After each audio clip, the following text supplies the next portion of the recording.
Some matches are about points. Others are about proving where you stand. A new round of Arena of Honor had begun. Lord Orval entered the battlefield alongside his fellow ROD fighters. Names known for their consistency and coordination: Candy, Benny, V2, and Anna. Together, they had one objective: to climb the cross-server rankings and compete against some of the strongest teams in the bracket. Because this time, the opposition wasn't random. They were up against top teams from NBE and BDR, alliances known for their structure, discipline, and control over objectives. The goal was clear: secure 3 houses and capture the City of Glory to maximize points. Simple in theory. But as Lord Orval entered the battlefield, I took a moment to observe. A bright summer morning, calm, almost quiet. But beneath that calm, every team was preparing to move. And for me and my team, this was a match that would demand more than just a plan.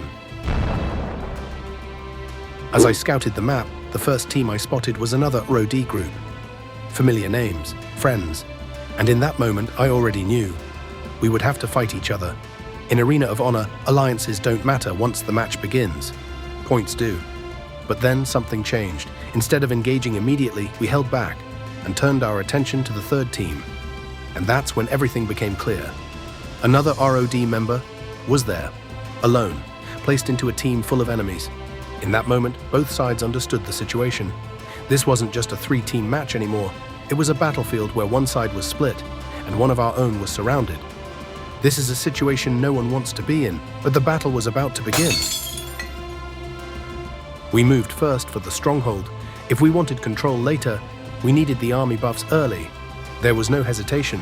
I was sent ahead to scout the watchtowers, infantry, the catapults, infantry. That told me everything. If we wanted to break through later, we needed to prepare cavalry strongholds now.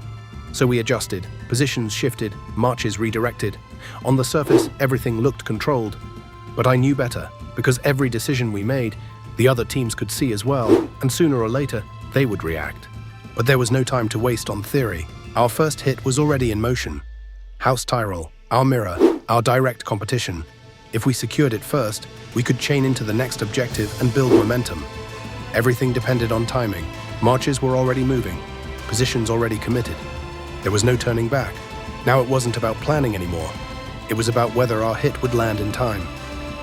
The hit landed, but it did nothing. For a moment, it didn't make sense. I thought to myself, how did we lose? But there was no time to wonder. The plan to dominate was starting to fall apart. We didn't have time to recover slowly.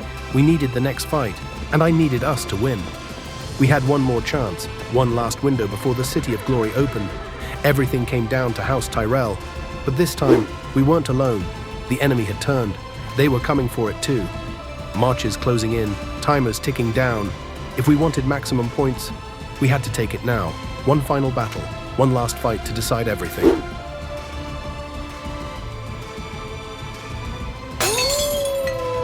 We failed again, and for a moment, I just stood there, confused, frustrated, angry. House Tyrell slipped away, twice, and when the City of Glory finally opened, I knew we could have done better. The plan was right. The execution just fell short when it mattered most.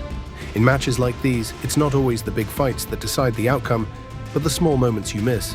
Still, we adapted, we stayed in the fight, and in the end, it was enough. Because a win doesn't have to be perfect. And I knew, as long as we kept moving forward, we were still in the race.